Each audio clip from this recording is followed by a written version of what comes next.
Lord Brahma says, Ishvara Parama Krishna Satchir Ananda Vigraha Anadir Adi Govinda Sarvakarna Karnam. There's one God, and He creates everything in the material world. And in the spiritual world, it's not exactly created, but it's manifest from Him. The idea of manifesting is compared to the sun. As the sun exists with its own rays. The rays and the sun cannot be separated because they're connected. The energy is the rays, and the energetic, Shakti, Shaktiman, Shaktimatayor, Abeda.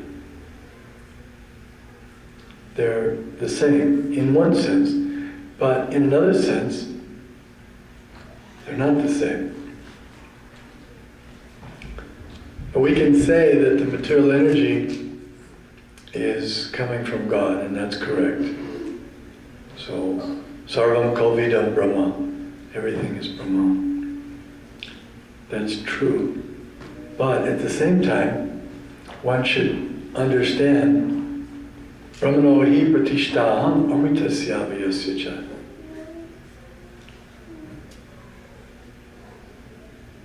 Amritasya sukasya ekantika cha. The Brahman, the effulgence, is resting upon God. He's the source of all light. Jyoti is coming from Him. Fire is coming from Him. Moon is coming from Him. All illuminations. These illuminations that we see in this world, in our experience, sun, moon, they're getting their effulgence from the Brahma Jyoti. The Brahma Jyoti is the effulgence of God. And therefore, ultimately, all the illumination comes from Him. He's the source of all light.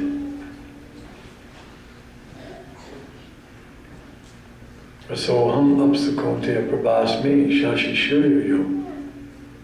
Prabhasmi means I am the effulgence of the sun and the moon. The light of the sun and the moon come from me.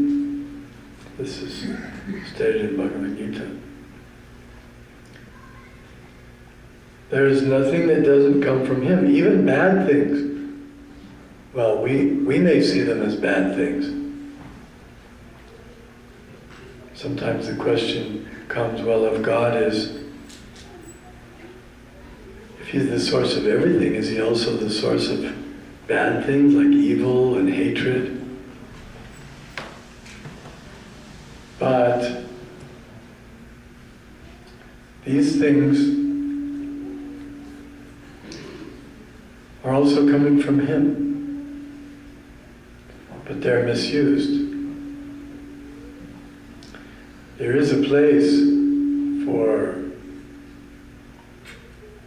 for example, hatred or envy. We may say there's no place for them, but there is a place. It's against those who are demoniac. A demoniac creature should be despised and hated. At least on one level.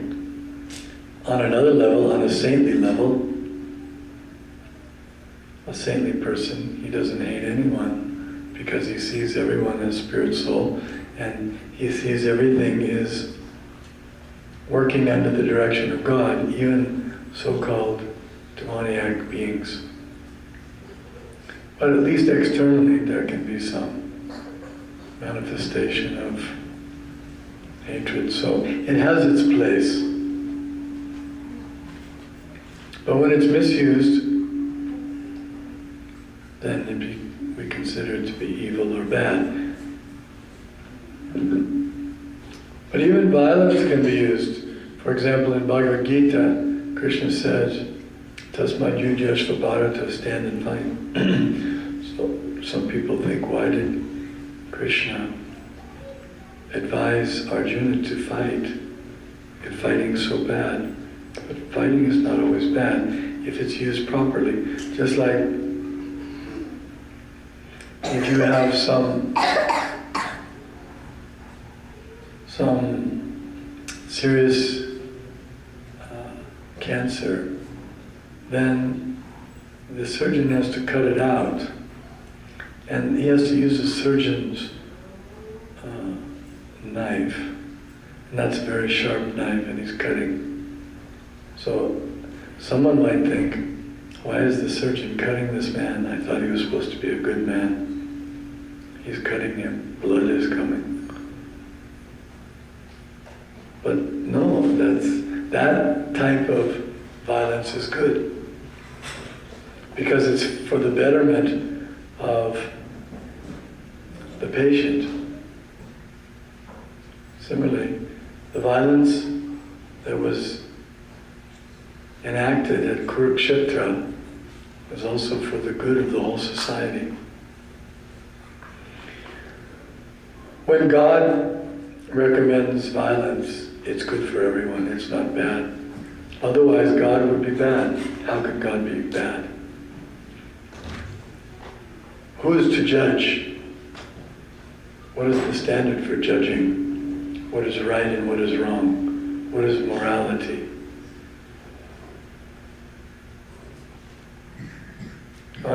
God has to be the supreme morality. He has to be the supreme good, by definition. He's the source. Everything comes from Him. Whatever He establishes, dharmam tu sakshat bhagavat pranitam. Whatever He establishes as dharma, that is perfect. And man-made dharma is always imperfect. So if we sit down, we have a group meeting and we decide, okay, let's decide what is right and what is wrong, you can be sure that will be nonsense. Why? Because we don't know. Therefore, we have so many laws today in the world that are nonsense. Just like in many countries, they think that it's lawful to slaughter cows, for example, and other animals, to eat them. But this is nonsense. Krishna says in Bhagavad Gita, Patram pushpam palam toyam yome bhaktya prayachati taraham bhakti paritam ashnami prayatanmanam. He says that food should be offered to me, anat bhavati bhutani.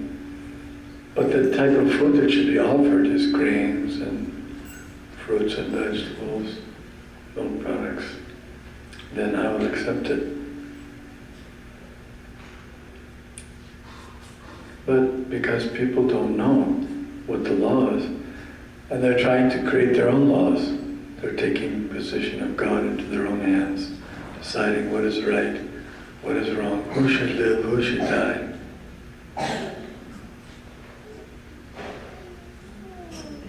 So we're making these arrangements by ourselves without consulting Him, and then we get in trouble.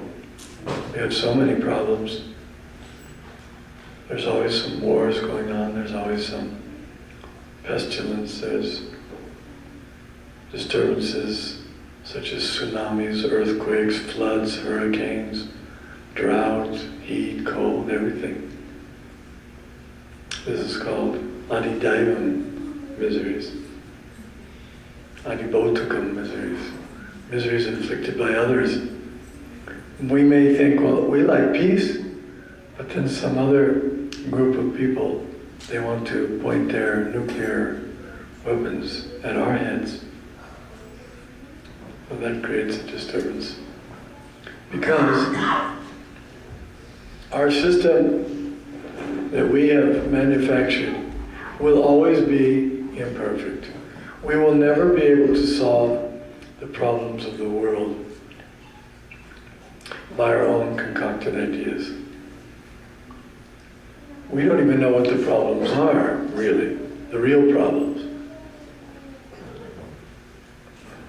For example, the problems are Janma, Mrityu, Jara, Vyadi, Dukkha, Dosha, and Darsha. 4 things. Janma, birth.